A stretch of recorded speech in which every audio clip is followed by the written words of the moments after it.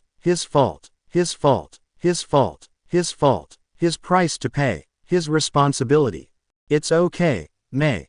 I won't leave you, I promise, but I'll need you to leave me with some privacy while I get dressed. Peter smiled as he listened to May laughing through the door. As long as she's happy, he's happy. The day went vastly the same as it usually did. Meet up with Flash and Izuku at school. Get out of school, go on patrol. He hadn't said anything to Izuku about their little run-in at the beach, which he was sure the broccoli boy was grateful for. While on patrol, Spider-Man was sure to keep his eyes out for any misplaced sand.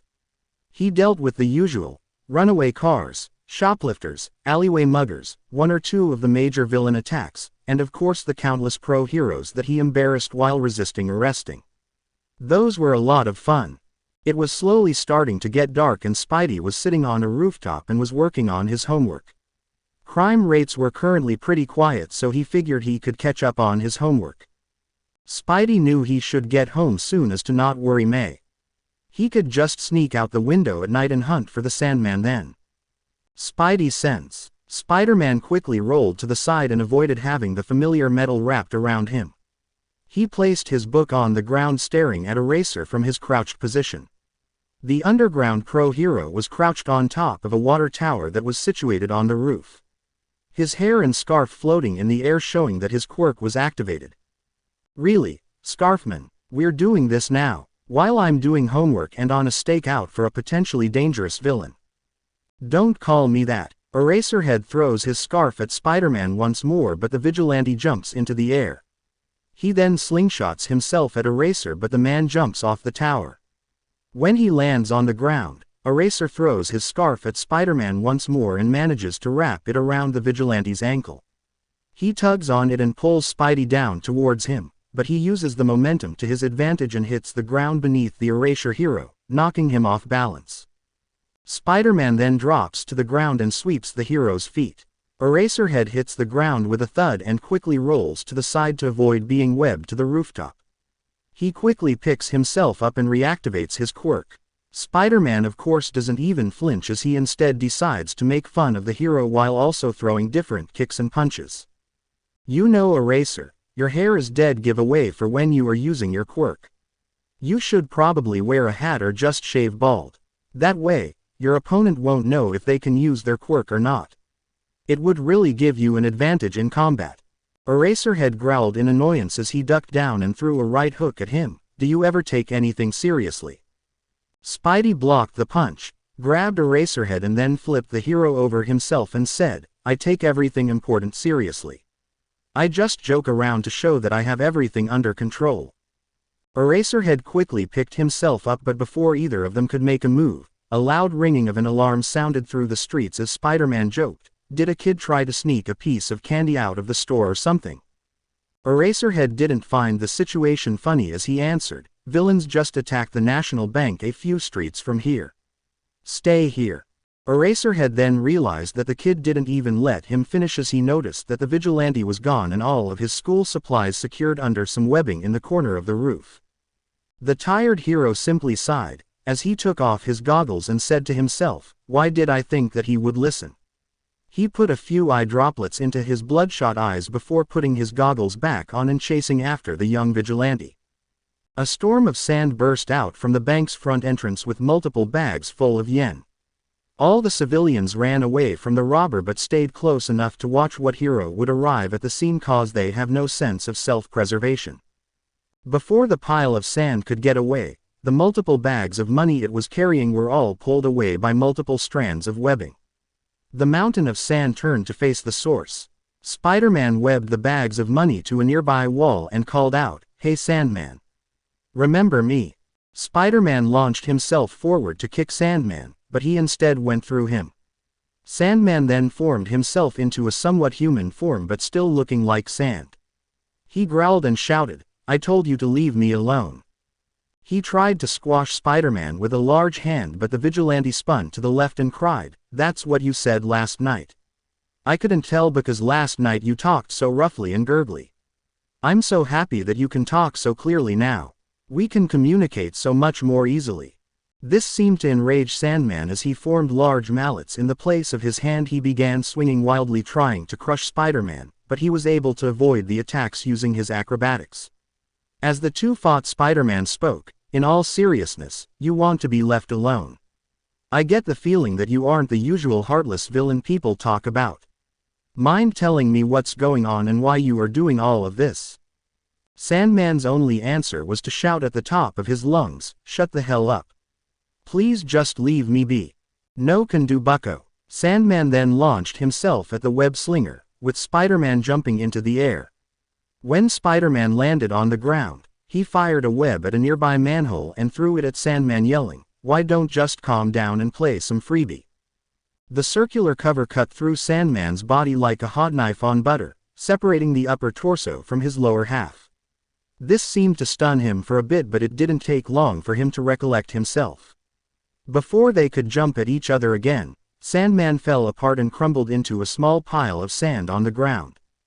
Spider-Man stared at the pile of sand for a few moments before he heard footsteps behind him. So his quirk isn't a transformation quirk that allows him to transform into the sand but rather a mutant quirk that makes it so that his body is made of sand that he manipulates, which would, in turn, make it also an emitter quirk. Spider-Man turned to look at Eraserhead who was walking up behind him, scarf and hair flying about as his eyes glowed red behind his goggles. Spidey was about to say something but stopped when they heard mumbling. The two heroes turned to where the sound was coming from. Believe it or not, the sound was coming from the pile of motionless sand. Please. I need the money. It's for my daughter." In sync, the vigilante and the pro-hero both called out, "You're what now?" Spider-Man looked at the sleeping girl through the binoculars provided to him by Eraserhead. The girl was sleeping calmly in a hospital bed. She had an IV drip in her arms and Spider-Man didn't need to see the heart monitor to tell that her heartbeat was too slow. He was sticking on a wall of a building opposite the hospital. Next to him were Eraserhead and Sandman, who introduced himself as Flint Marko, who was on the fire escape. Spidey handed the binoculars back to Eraser and said in a soft voice, "I'm sorry this happening to you, Flint." Flint simply bowed his head and said, "I didn't have the money to pay for her treatment. That's why I turned to robbery. I needed the money. I'm sorry. I'm just scared of losing her. She's all I really have left after her mother left." Spider-Man patted Flint on the back. He could understand where the man was coming from. Anybody had the potential to turn to drastic measures if it meant saving the people they cared about. Even if it wasn't exactly legal. Flint continued talking saying, "I was recently caught by the police. I thought I wouldn't be able to see her again and that she would die thinking her father was a dirty criminal." Flint began making a choking noise. He looked like he was crying, but no tears came as he was completely made up of sand, even if it looked like he was made of flesh like any other person. Aizawa didn't know what to do really as it wasn't often he sympathized with a criminal. The man next to him wasn't a heartless villain that hero propaganda showed. This man was just a scared father that would do anything for his kid. Putting him behind bars just didn't feel like the rational thing to do. Through his dry sobs, Flint continued to explain his situation. "These weird men in suits came and bailed me out, but with a catch."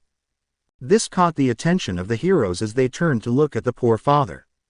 Not caring whether or not the two of them were listening, Flint continued to speak, saying, "They took me some kind of secret lab where they said that if I offered myself for an experiment, that they would pay an outrageous amount of money to cover Kimia's medical bills. They said that if I didn't survive then they would send the money straight to the hospital, but I highly doubt they actually plan on pulling through with their end of the deal." "Is that why you dropped into a pile of sand when I erased your quirk?" Aizawa questioned. Flint nodded and said, "Originally I was able to use a sort of telekinesis to move small amounts of sand around. Whatever they did to me turned my whole body into sand that I manipulate. I did some experiments and it turns out I can use other sources of sand to enlarge." The trio sat in silence for a good few minutes, neither one of them knowing what to say. They just sat there, staring at the hospital in a totally non-creepy way. Just wanted to make that part clear. Eventually, Eraserhead spoke up, "I have a lot of connections in the hero communities. I can see if I can pull some strings and have someone cover your daughter's treatment for you." This caused Flint to perk up and look at Aizawa with complete and utter shock. Spidey then perked up and said, "And I know some incredibly good lawyers in case you ever run into some legal trouble. I can guarantee that they will be more than happy to represent a guy like you." A large grateful smile was plastered across Flint's face. He was absolutely booming with joy. It had been such a long since he's experienced such kindness, and from people that should be throwing him behind bars. He was so overwhelmed with joy that he used his sand abilities to grab both Aizawa and Spider-Man into a large bear hug while muttering thank yous. Spidey embraced the hug while ignoring the crushing sensation he was feeling, while Aizawa was grumbled to let go off. After the emotions had settled, Aizawa asked Flint about the lab that he was taken to. Flint was more than happy to cooperate and led the two to the secret lab. The three were now on a rooftop on an abandoned building overlooking where the underground lab was located. Spider-Man was pumping himself up as he asked, "What's the plan, guys? Get in there, get the answers we're looking for, beat up the evil mastermind." Without even looking at the vigilante, Eraserhead answered, "The plan is that I call reinforcements and take care of this while you go back home." Spider-Man looked at Eraserhead with a look of utter shock. "Not that I'm complaining about you skipping the part where you arrest me, but I can help." Eraserhead simply answered saying, "I'm aware. I've seen your potential, but chances are this is connected to Fisk and him wanting to capture you." "You know about that?" Aizawa nodded and said, "Daredevil and I talked the night after Kraven attacked you. We talked about it and he brought up some points about you, and considering you aren't the first vigilante I met, I think it's only fair that I let off with the same treatment. Even if you are too young to attend hero school, you've already held your own against a dangerous villain like Kraven and have effortlessly subdued multiple pro-heroes. It's most rational to have you and Daredevil as allies than enemies." Spidey smiled behind the mask and said, "Thanks, Eraser, that means a lot to me." To everybody about to say something like, "Eraserhead wouldn't do this. Shut up. This is the start of a beautiful friendship." Eraser reached into his pockets and pulled out a piece of paper which he handed over to Spider-Man. "This my phone number. Only call me during emergencies. Got it?" Spider-Man placed the piece of paper into his pocket and then saluted like a soldier. "Yes, sir, yes Eraser sir." Eraserhead rolled his eyes, already regretting his decision, and said, "Just don't make me regret this. Also, just because I'm considering you as an ally, it doesn't mean that the law does. Literally, all the other pro-heroes will be trying to arrest you. So don't let your guard down. Don't worry Eraser, I'll be fine." Spider-Man swung faster than he has ever swung before. Why do you ask? It's because he thought it would be a good idea after he missed the subway to swing to school as a wanted vigilante. And because of that, he is currently being chased by who could be best described as his legal counterpart if he was stung by a radioactive toothpick instead of a radioactive spider. Spidey sense. Spider-Man quickly moved his body out of the way of a quickly extending wooden branch. It's kinda funny how a week after befriending a pro-hero that anybody heard of, he was being chased by an uprising hero that was blowing up in the media. Spider-Man called out to his pursuer, "How long are you planning on chasing me, Kamui Woods? I can clearly tell that your wood swinging, or whatever you call it, doesn't provide you with the same versatile movement as my web swinging. I'm honestly surprised you've been able to keep up with me for this long." Behind him, the pro hero Kamui Woods was giving chase, using his quirk to grab the ledges of buildings to try and keep up with the vigilante. "Spider-Man, I have told you once and I'll tell you again. You are just a child that doesn't understand the weight of what they're doing. Surrender now, it's only a matter of time before we catch you." Spidey simply rolled his eyes. Few things annoyed Peter more than people judging him by his age. He was mentored by Daredevil himself, the demon in Tokyo, and people knew that. He clearly knew what he was getting into. Spider-Man shouted back, "Can you forget about your ego for 2 seconds? It's not my fault that I'm better at this than you." This angered Kamui as he sent another attack towards Spider-Man, who simply pulled himself higher into the air to avoid it, without even looking back. How does he keep doing that? He has so far managed to avoid all of my attacks without so much as a glance. Spider-Man then turned a sharp corner and swung into an alleyway. Kamui followed. He wasn't going to lose to this vigilante. When Kamui swung in, he saw Spider-Man clinging to the side of a wall. Kamui landed on a fire escape. The two stared down at each other. He casually called to the pro, "Looks like you've got me in a corner, hero. Why don't you come to collect your prize?" Too focused on capturing the vigilante, Kamui failed to even consider it being a trap. He launched himself from the fire attack while screaming out his attack like an idiot, "Lacquered chain." Before Woods could finish, a bright flash of light flashed across his eyes, blinding him temporarily. Taking advantage of the situation, Spider-Man launched himself off the wall, kicked Kamui across the face and webbed him to a dumpster he had landed on. Spider-Man landed on the railing of a balcony and said, "Now that's just sad. I thought a popular hero like you would be used to random flashes of paparazzi cameras. Just wow. How many years did you spend in hero school just to get your license? How does such an experienced and well-trained hero such as yourself lose to a child that doesn't understand his situation?" Kamui Woods could only groan in reply, too embarrassed and in too much pain to talk. Spider-Man laughed at the suffering of the pro before firing a web and swinging off, without the pro realizing that he snatched a camera from one of the balconies. Peter ran through the door of his classroom. His uniform was wrinkled and his hair was a mess and wet with sweat. He leaned against the door frame trying to catch his breath. Peter's class and the teacher looked at him, surprised by how he seemed to just suddenly appeared. 10 minutes late, Mr. Parker. You're gonna have to get your sleep schedule fixed if you want to get into a protégé school like UA, even if it's just for the support course." Peter nodded and took his seat next to Flash. God, Kamui was not a joke. He was lucky that MT. Lady and Death Arms couldn't keep up with them. As Peter tried to pay attention to what the teacher was saying, something about the history of quirk laws or something stupid like that, Flash leant over to him and whispered, "Thanks for the help with my fan club. I can't believe they tried to shut it down just because it supported a dangerous criminal." Peter chuckled and said, "It's fine, Flash. Just because Matt and Foggy are lawyers it doesn't mean they like the law itself. Like seriously, do you know how much villain merch they sell these days? I know, right? Didn't Loki sell more merch than the Avengers for like 3 years in a row? What's wrong with having a fan club for Spider-Man?" Peter rolled his eyes and said, "It's because they're scared that people would lose faith in the heroes, if Spider-Man's influence grew too large." Peter smiled and turned to Flash and said, "In other words, they're scared of your friendly neighborhood Spider-Man."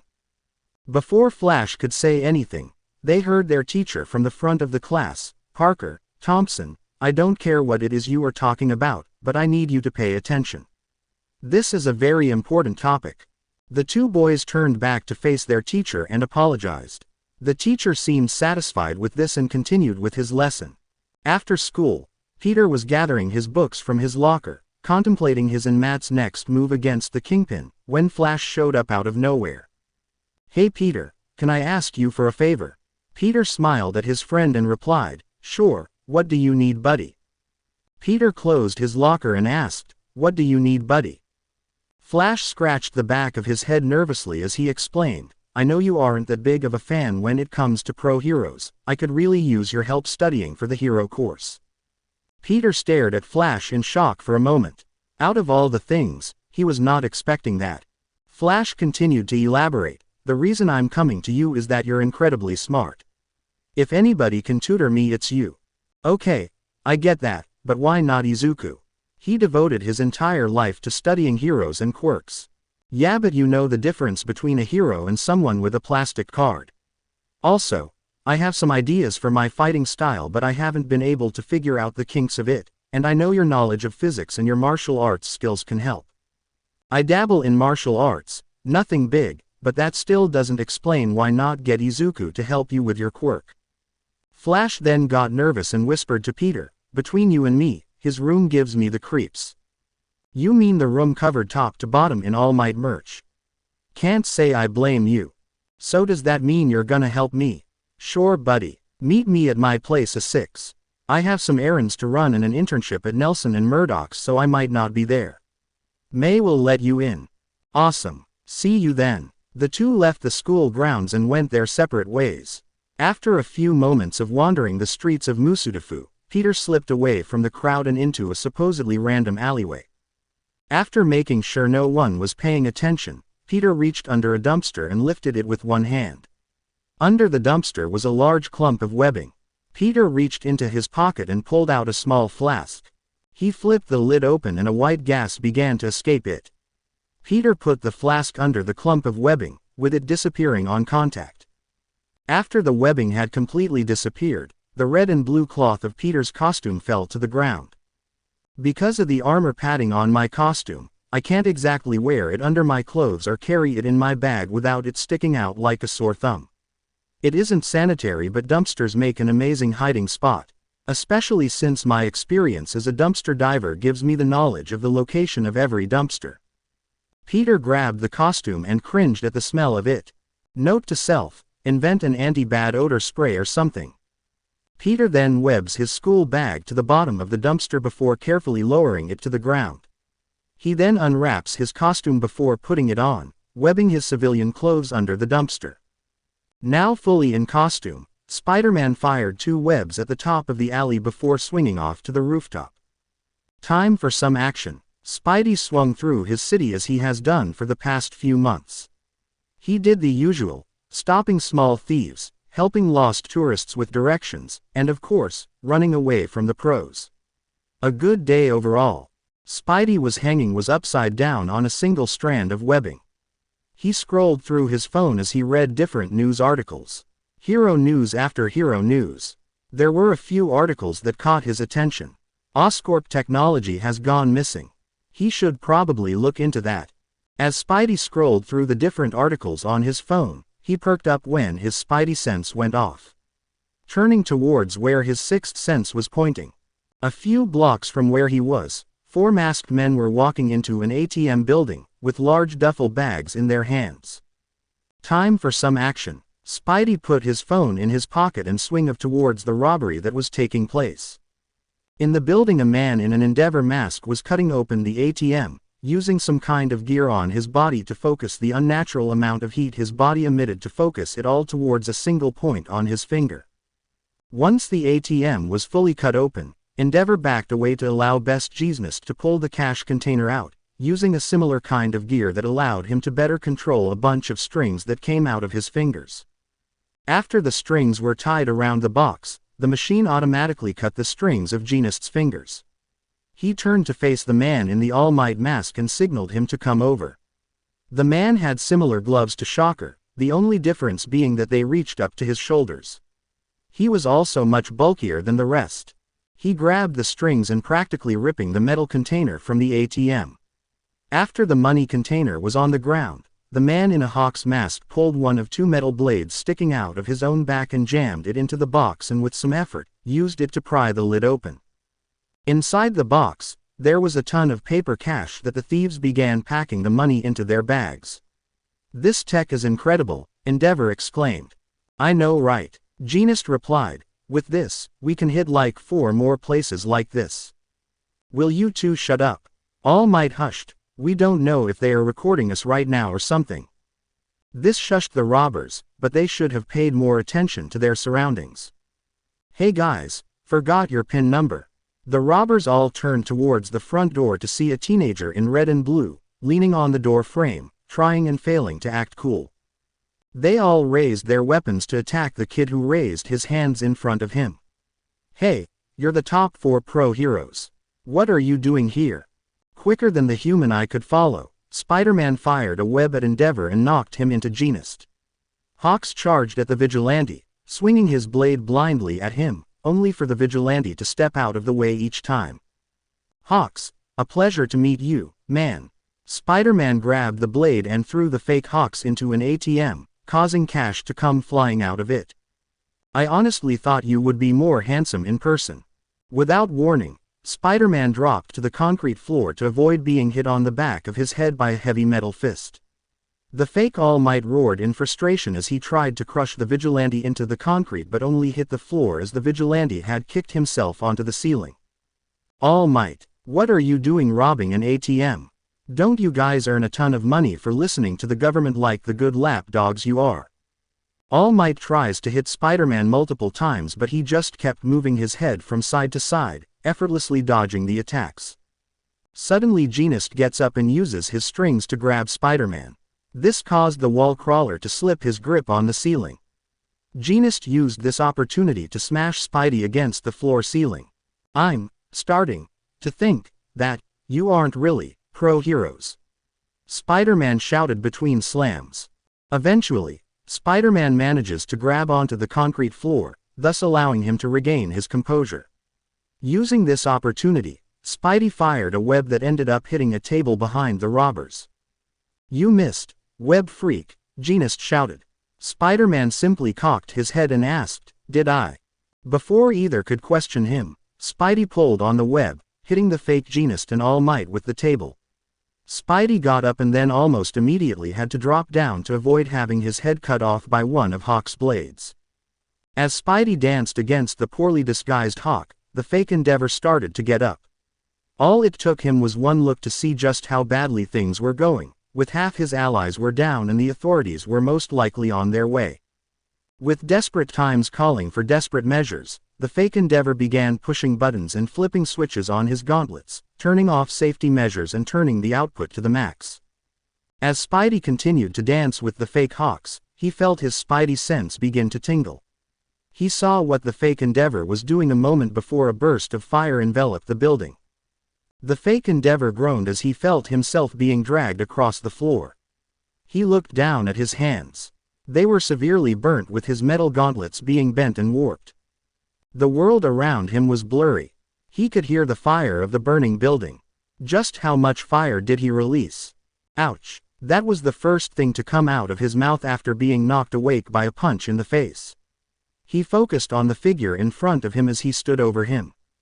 It was hard to tell in the increasing darkness of the evening, but the light from the fire across the street gave him just enough vision to confirm that it was the kid that ruined their entire operation.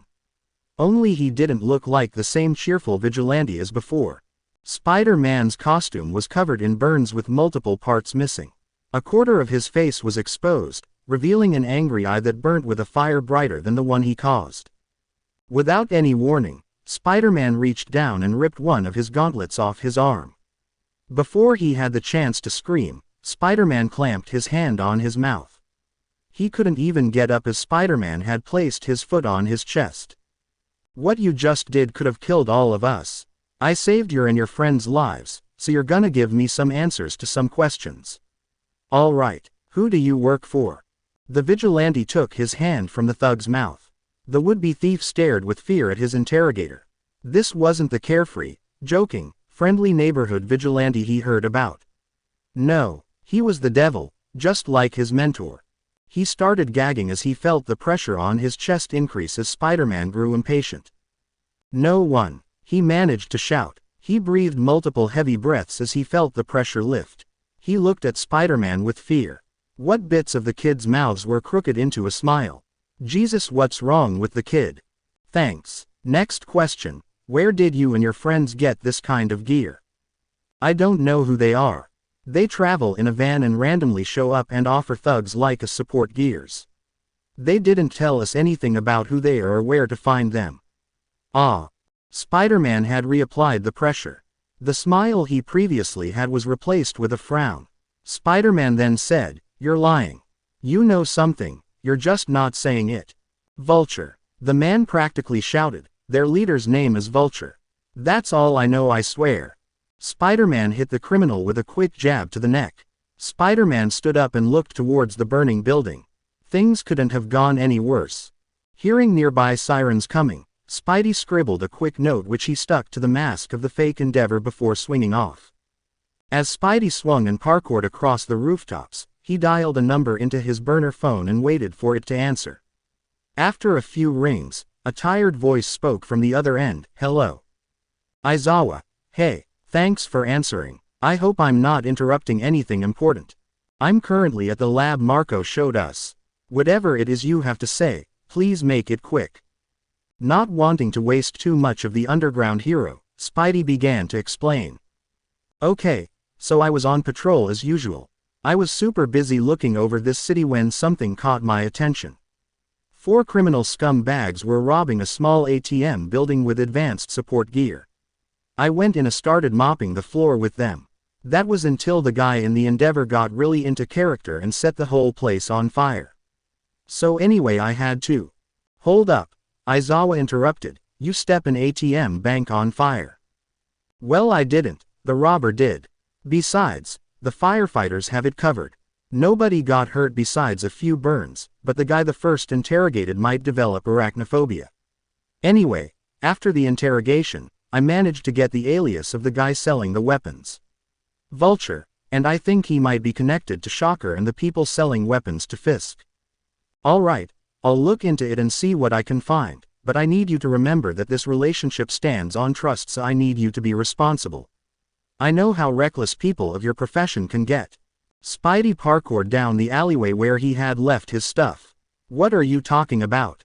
Responsibility is my middle name. God damn it, my stuff is gone." Sure enough, the dumpster to which he had webbed his stuff was gone. "Maybe dumpsters aren't such a good hiding place. That doesn't sound very responsible," Eraser said with a small snicker. "Ha ha, very funny, Scarfman," Spidey replied sarcastically. "Call me when you have the information." Spidey hung up on the call and swung home. There were a few problems with returning home as Spidey. One was that the buildings in the area weren't exactly skyscrapers, so he couldn't swing all the way home and had to run on the roofs and through backyards. Another problem was that May would question why he didn't greet her when he came through the front door, so he would have to change in his room and then sneak back front. Spidey opened the window of his room and silently crawled on the ceiling, trying his best. He then silently drops in the center of his room, removes his mask. Crash. Peter quickly turned around to see his greatest fear. Eugene Flash Thompson was sitting on his bed, with the remains of his Lego Avengers mansion at his feet. That set took Peter 3 hours to build. Eraser smirked as he put the phone back in his pocket. Even with guidance from a man known as the literal devil, the vigilante was still young and had a lot to learn. He thought back to the previous vigilantes he worked with. While he was thinking back to his days in Naruhata, Aizawa didn't notice the pair of footsteps walking up behind him. "Talking to your kid while on duty, Eraser." Not showing that she had caught him off guard, Aizawa turned around to face the person who approached him, Captain Watanabe. "I didn't take you for the joking type." Yuri simply shrugged and said, "Usually not, but I can have my fun." "So about your kid." Eraserhead sighed in annoyance. "He's not my kid, Captain. I hardly know anything about him. But you do know that the law requires you to arrest him, not exchange phone numbers." This shocked Aizawa as he looked around to make sure none of the officers heard them. None did, as they were too busy gathering any evidence that they could from the secret lab. There wasn't much to gather as the lab had been stripped bare.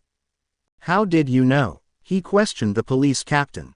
Yuri simply replied, "I just received a report that a local ATM bank caught fire and that the 4 men that were trying to rob it were found across the street, unconscious and tied up in webbing. Also, eyewitnesses said that you were there along with our friendly neighborhood vigilante during Sandman's last attack." Shit, that one word echoed through Aizawa as he desperately tried to think of an excuse. Before could he say anything, Yuri raised her hand to his face and said, "It's all right, Eraser. I'm on your side." This confused Aizawa as he looked at the police captain in disbelief. The police captain was in support of vigilantism, which would be considered by many as a villain act. Seeing the pro-hero's confusion, Yuri elaborated, 2 weeks ago, me and some other police officers were in a shootout with who we assumed to be Fisk's men, but we didn't have any evidence to prove the connection. Anyway, I'm going off topic. Spider-Man showed up during the shootout and he started attacking the enemy gunners. My men ignored my orders to not shoot at the kid. The kid left with at least 4 gunshot wounds.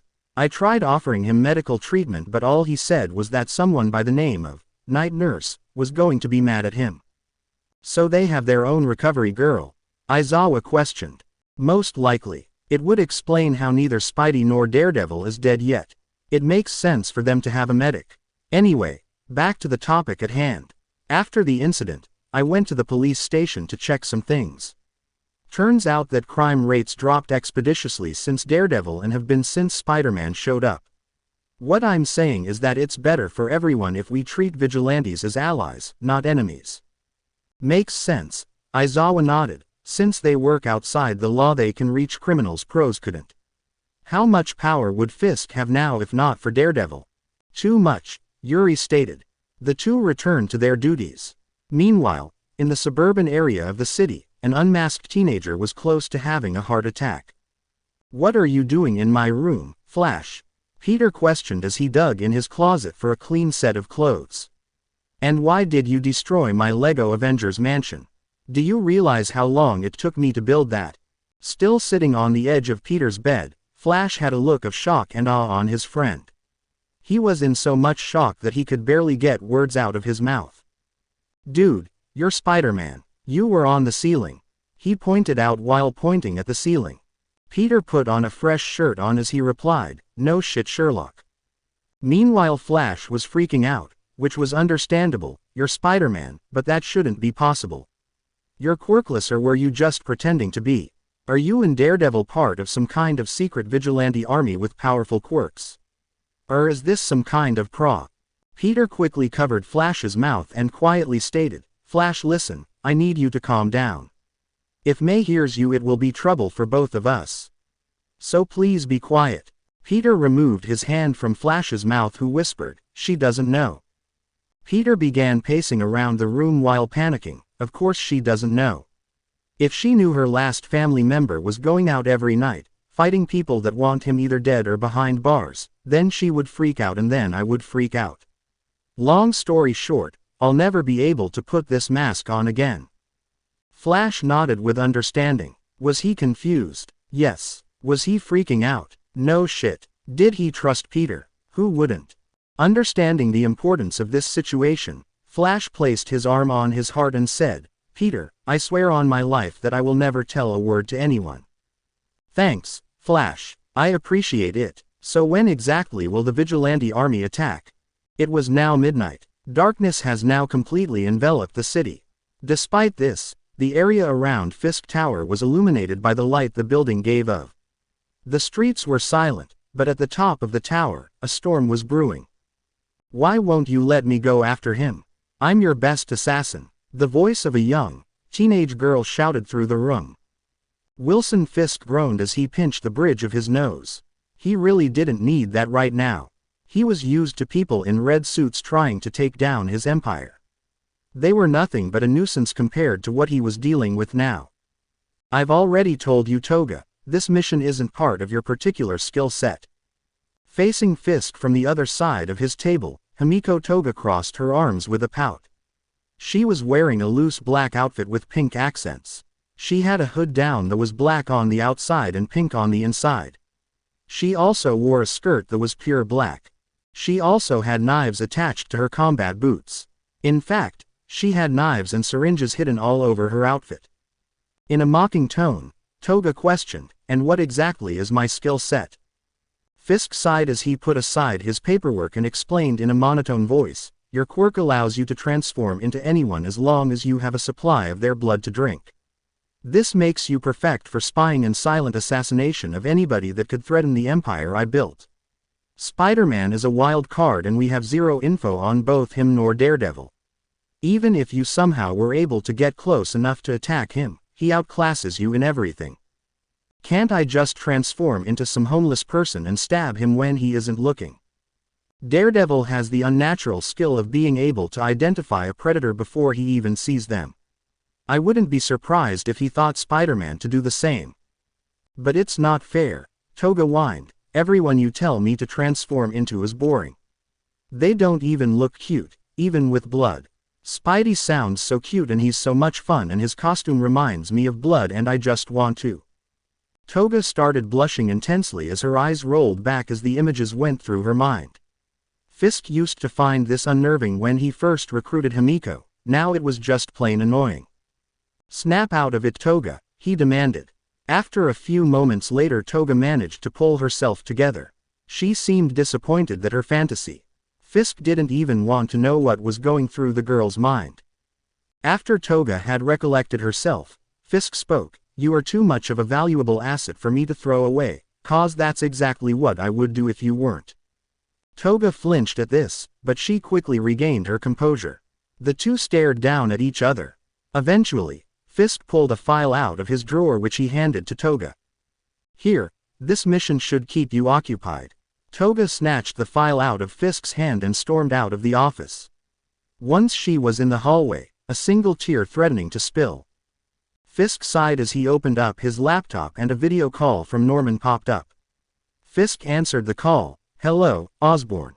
I hope your article villain project is going well." "Progress is slow, Fisk," Norman answered. After Marco handed himself over to the police, "We've been trying to find someone a bit more willing to cooperate when it came to finding Spider-Man. Unfortunately, due to all of the Oscorp technology that has been stolen, it may take a while." "That is understandable, Mr. Osborn. Take as long as you need.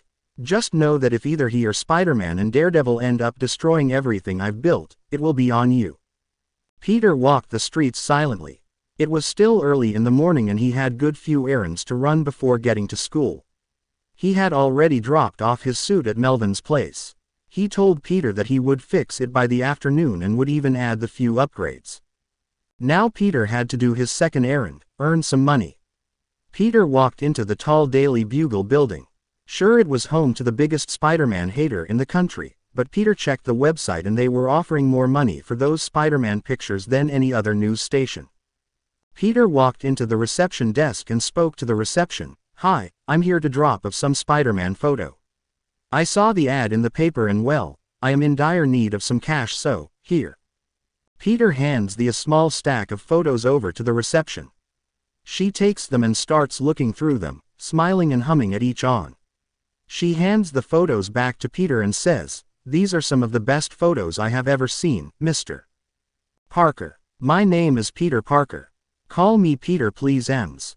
Betty Brant. It's nice to meet you, Peter. I will inform Mr. Jameson of your arrival. His office is on the top floor." Nodding, Peter walked into an elevator and waited for it to take him to the top floor. "Okay, just to explain to you guys how nerve-wracking this situation is, I'm going to sell pictures of myself to the biggest Spider-Man critic, and vigilante hater in general. Also that me and May can have a roof on our heads." Eventually the elevator stopped and the doors opened up to the most stress-filled room in the room he has ever seen. Peter could see the nervousness their bodies emitted, he could hear their heartbeats threatening to burst out of their chests. Peter could even smell the sweat they were letting out, which wasn't helping him in getting out of the elevator. Eventually gathering the nerve he needed, Peter exited the elevator and started walking to the doors that led to the editor-in-chief. Peter quickly pulled his nerves together and knocked on the door. The entire floor seemed to freeze at this. That isn't a good sign. I should get out of here. But the money is so close. Enter. A gruff and angry voice shouted from the other end of the door. "Curse you past, Peter, and your stupid choices." Taking a deep breath, Peter opened the door, what he thought would be his doom. There he was, Jonah Jameson, or how Peter liked to call him, Hitler reincarnated. "You're not Brock. Who the hell are you, kid?" the man yelled. Peter had to try really hard not to cringe at the loud volume. "I'm Peter Parker, sir. Ms. Brandt said that she would inform you of my arrival. I have some Spider-Man pictures I would like to sell you." Jameson moved a rather large cigar he had in his mouth and said, She might mention something about that on the line. I don't usually pay attention. You said you have Spider-Man pictures. Well, give them to me. Peter quickly handed the man the pictures. Jonah grabbed the photos and began looking over them. Crap, double crap, decent. Rude, I'm right here. I'll give you 45,000 yen for all of them. Wait, what? I thought you said they were all crap. Peter exclaimed. This guy didn't make any sense. I said they were crap, not garbage. There's a difference. Do you want your money or not? Of course, I want the money. Jameson simply grunted and started writing the check. What's your name, kid? He asked in a rather rude manner. Peter Parker, sir. As he was writing the check, the door to Jameson's office burst open. This caught Peter off guard as he jumped back, while Jonah didn't even look away from the check. At the door was a man that looked to be in his mid-30s. He was sweating hard and Peter could see photos in his hands. You're late, Brock, Jameson said. Sorry, Mr. Jameson. Traffic was terrible. Anyway, I got the photos you asked for.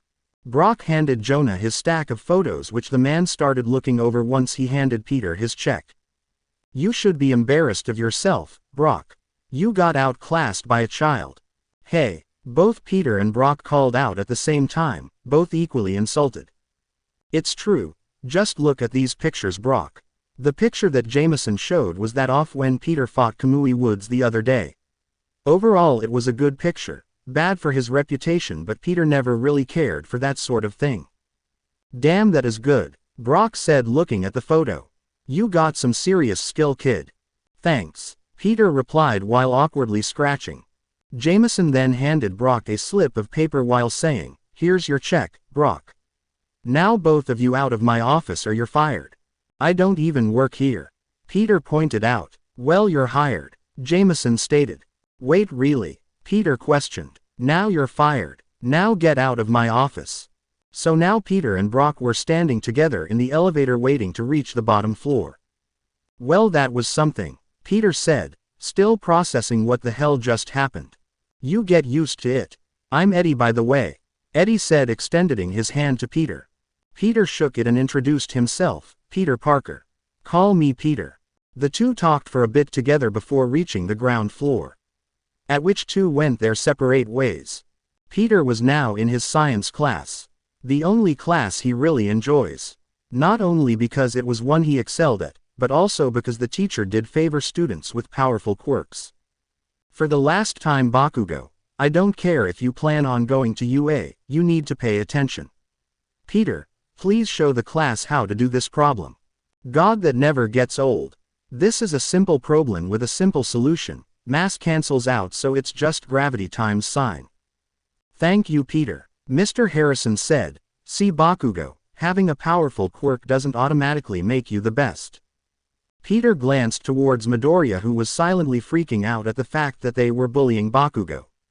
Peter liked to call it karma collecting her debt. After class, everyone was packing up to leave when Mr. Harrison called out, Hey Peter, can you stay for 2 seconds? I would like to talk to you about something. Sure. What do you need, sir? Remember the field trip to that Oscorp lab we took a few months back? Peter has brief flashback, the memories of the spider bite that caused him to truly get involved with this whole vigilante mess. He quickly put on a calm expression and said, Trust me, Mr. Harrison, that is one field trip I will never forget. Harrison smiled and continued, A scientist that used to work at Oscorp Equali contacted the school and asked if any of the students would be interested in an internship with him. I immediately recommended you. You've heard of Dr. Connors, right? Peter's brain took a moment to process the information. Drive Connors. You mean Dr. Kurt Connors. You mean one of the greatest minds in genetics, and you recommend me to be his intern? Yep. So are you interested? When can I start? Otto and Norman were once again walking together, this time through a different hall. Otto was typing on his tablet while his mechanical tentacles carried him. Tell me about this test subject, Octavius, Norman demanded in a monotone voice. Octavius swiped some things on his tablet and began to explain, considering how Marco was a failure and has somehow befriended Spider-Man and some other pro-hero, our men have picked up someone focusing less on their quirk and more of their personality. This man was arrested after he was caught by Spider-Man, so he has a vendetta against the vigilante. What's his quirk? Norman asked. It provides him with the ability to absorb any substance into his skin and use it as a temporary armored hide. We're gonna be using an extremely hard titanium alloy. Unfortunately, it will become a permanent part of his body. As long as it makes him strong enough to take down Spider-Man, then I don't care what is done. Sir, may I just ask you one question? Why are you so interested in capturing Spider-Man? I understand when it comes to your business partner in Fisk, but why you? Norman pinched the bridge of his nose and said in annoyance, I expected someone of the intellect you claim to have to understand. Haven't you seen what Spider-Man is capable of? He has caught speeding cars with his bare hands, casually dodged bullets, and has gone toe-to-toe with many of Japan's pro-heroes. While Fisk wants to extract the information Spider-Man has on Daredevil, I want to extract his power. Just imagine, an army of spider soldiers stronger than Captain America himself. But sir, Octavius butt in, don't you realize what we're doing? We completely altered the nature of Marco's quirk and now we're gonna build one. What we're doing could revolutionize quirk society. Imagine, no one would be discriminated against for being quirkless anymore. If they don't like their quirk, they could get a new one. We would be on the top of the world. Someone already tried that, Norman stated, and where is he now? Crippled and hiding in the shadows with a plastic straw in his throat to breathe. Otto didn't bother with any more questions. They entered a room with a similar setup as they had when they worked with Marco. Octavius entered the room, spoke through a microphone to the occupant of the experiment station and said, Good evening, Mr. Sitsasich. Before we start with the procedure, I would like to make some things clear with you. The man was in a rather large tube. He had a large build and was bald. He was annoyed and answered in a deep accent, Fine, but make it quick. One of Otto's tentacles reached across the room and grabbed a clipboard and began reading of it. The procedure we're about to put you through will utilize your quirk to fuse a body armor that will give you the strength to burst through buildings with ease and to tank hits from all might. The only problem being that the armor will become a permanent part of your body, meaning it will be impossible to remove. I just want to make sure if you're willing to go through with it. Will it make me strong enough to squash Spider-Man? Otto adjusted his goggles and said, Well, theoretically yes, but we need him alive to answer some questions we have. Alexei simply let out a frustrated groan and snapped, Fine, just get on with it. Otto nodded and began the procedure. Liquid metal began pouring from the chamber above Alexei.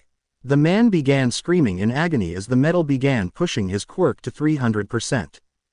Norman smiled statistically as watched the man scream in pain. Eventually, the metal began to cool. The armor formed itself into a shape similar to that of a rhinoceros, with the horn as a cherry on top. Alexei took a few deep breaths in order to calm down. The pain was beginning to numb now. I'm ready, he stated. I'm ready to squash that insolent bug. Not quite yet.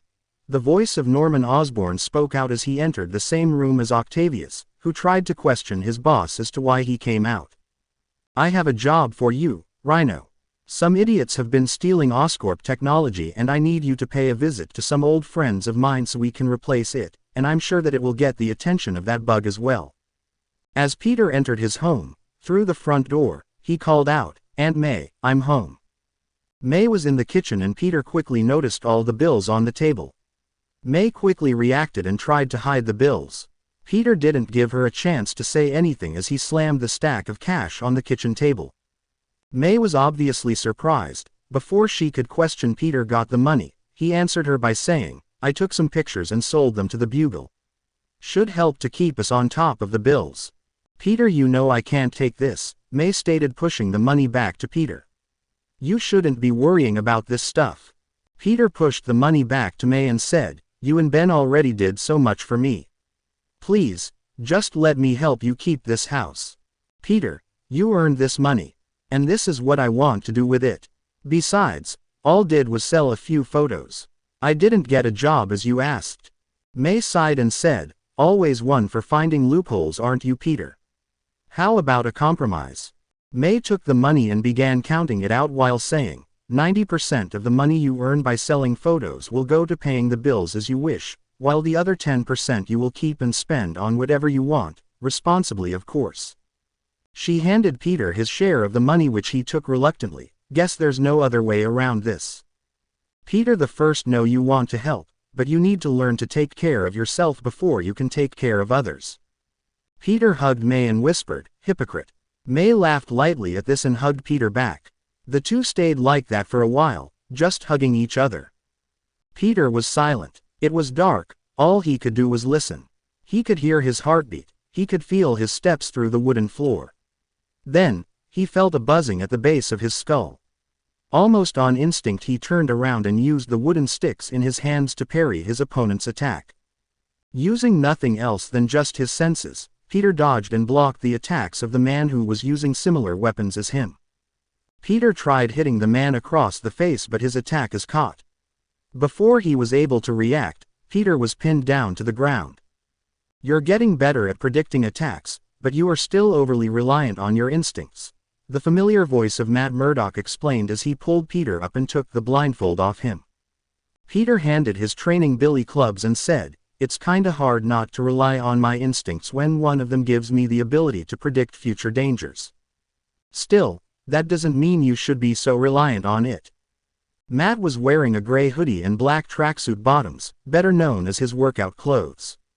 Only this time he was wearing his Daredevil mask as well. Why? Well, this time they had an audience. That was awesome, Flash exclaimed from one of the benches. The way you were able to block his attacks while blindfolded, and the way you pinned him. When can I learn that?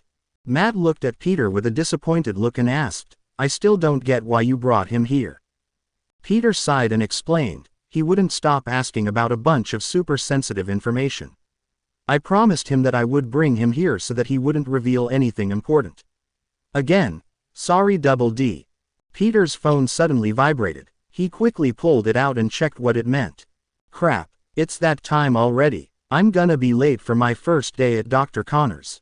Teach him some fighting forms or something similar as you did with me. I'll be back tomorrow. Peter grabbed his bag and ran out of Fogwell's gym. Flash looked at Matt with a hopeful look. Matt groaned and said, You're not allowed to use your quirk. Peter ran through the streets in Japan, even taking quick shortcuts through alleyways and rooftops, using his senses to the max so that he wouldn't be caught. Eventually, he managed to reach his destination, a small but decently built building. Peter walked towards the front door and rang the bell. After a bit of waiting, the door opened up to reveal a woman in their 30s. You must be Peter, right? She extends her hand for a handshake which Peter gladly took. That's right, and you must be Martha Connors. Martha smiled and nodded. That is correct. Dr. Connors is waiting for you. The two enter the building. Peter is amazed by the inside of it. While it isn't some big multi-million-dollar laboratory, it was still impressive. Peter pulled out his camera from his pocket and asked, Is it all right if I take pictures for the Bugle? Of course you can, and you work for the Daily Bugle. Peter shrugged as he took the pictures with awe in his eyes. Not work per se, more of a freelance photographer. Just doing anything I can to help my aunt with the bills. That's sweet of you, Peter. Peter smiled and said, Just doing anything I can to repay her and Uncle Ben for everything they did to me. They eventually reach the main room, where a man with a lab coat, reptilian scales randomly placed around his body and missing his right arm is looking through a microscope while a kid around 5 years of age is playing with his toy cars. Honey, Peter Parker has arrived. The man now identified as Dr. Kurt Connors looked away from his work and smiled. Glad you could make it, Peter. One thing that annoyed Peter was when people called him by his surname. Izuku did it so much that Peter actually gave up on correcting him. It always warmed Peter when people referred to him by his first name, especially when it was in English. The two shook hands and Peter began one of his rants. It's an honor to meet you, sir. I've read all of your papers on genetics. I can't even begin to explain how grateful I am for you giving me this opportunity, Dr. Connors. The doctor seemed to be caught off guard by Peter's enthusiasm. There is no need for formalities, Peter. Call me Kurt. Also, you read my papers. I didn't think someone your age would understand them. No offense, of course. None taken, sir. This guy is so fricking nice. Welp, let us begin. As you probably know by now, The majority of scientists have devoted themselves to studying quirks, which I honestly believe is a bit of a waste. I wholeheartedly agree, sir. There are more issues in the world than just quirks. Well, I do something similar, but instead of wanting to get a better understanding of quirks to benefit hero society, I wish to use them as a jump pad to help society as a whole. Peter looked at the scientist with beaming eyes, silently asking him to continue. So he did. What's your quirk, Peter? I'm a quirkless. Kurt didn't even look surprised as he continued, is that so? That's actually perfect. Tell me, what are your parents' quirks? Peter stiffened for a moment, memories buried flashing across his eyes. Eventually, he regained his composure and answered. I don't really remember since they died when I was young, but my mom had wings and my dad had stingers that came out of his wrists. Kurt noticed when Peter mentioned his parents' deaths and said, sorry about your parents. I didn't know. Peter smiled and answered, it's all right. It happened a long time ago and I have long since recovered. So why exactly did you want to know their quirks? Simple. Just because somebody is deemed quirkless, it doesn't mean that they don't have the DNA to form one. I call this the dormant quirk theory. Only now it isn't a theory, but scientific fact. Follow me. Also, dear, can you keep an eye on Billy while I walk Peter through my work? Before Martha could answer, Billy looked at his father with begging eyes and said, but you promised you will play with me today. Kurt pinched his nose with his good arm and said, I know, Billy, I know. I'm just extremely busy. I'll play with you when I'm done with Peter, okay? This seemed to upset Billy as he stormed out of the lab with his cars and shouted, but you're always busy. Martha gave Kurt a look before running after her son. Kurt sighed as Peter watched the scene worryingly. Peter has seen more than enough movies and TV shows to know where this scene would lead. I think you should talk to your son, sir. A kid needs his father to be with him. I know, Peter. I have just been really busy recently. You know what? Since it's your first day, we'll finish early. When I'm done giving you a tour, you can go home and I'll go talk to Billy. Sounds good, especially if it means I'll get more time to patrol. Kurt began walking Peter through a section of the lab that had shelves filled with plastic cages. In said cages were mice, but they didn't look like your usual mice. Some were slightly on fire, some had frost covering the inside of their cages, some were larger than others and some were rock hard. Usually, it is very rare for an animal to develop a quirk, but after much research and experimentation, I have figured out how to activate dormant quirk genes, whether it is permanent or temporary. The reason I asked about your parents' quirks is to give you an example of what this breakthrough can do. With the serum I developed, you could soar through the sky like a bird, or climb mountains with wrist-mounted climbing spikes. Peter was taking pictures of the mice in absolute awe. Wow, Dr. Connors, this is incredible, but isn't this kinda like the illegal quirk drugs people sell on the black market? Trigger, for example. Peter thought back to when Matt and the Naruhata vigilantes had to fight the villain factory while all he, Foggy and Karen could do was gather information. Even now, the quirks that make you smell and taste like an avocado or to type fast weren't exactly useful for on-the-field work. I understand your concerns, Peter. In your resume, you said that you are friends with lawyers, so you probably have experience with this sort of thing. I can assure you that this serum is completely safe in the right doses. Peter looked at Kurt and said, but from what I'm seeing you've only tested this on mice. Drugs and other chemicals can have completely different effects between a human and a mouse. If I were to guess, this quirk-activating serum is years from completion. If we were to be absolutely sure that it is safe, we would need to. Spidey sense is tingling. Peter didn't notice the voice of Dr. Connors calling out to him as he focused his senses on pinpointing the danger.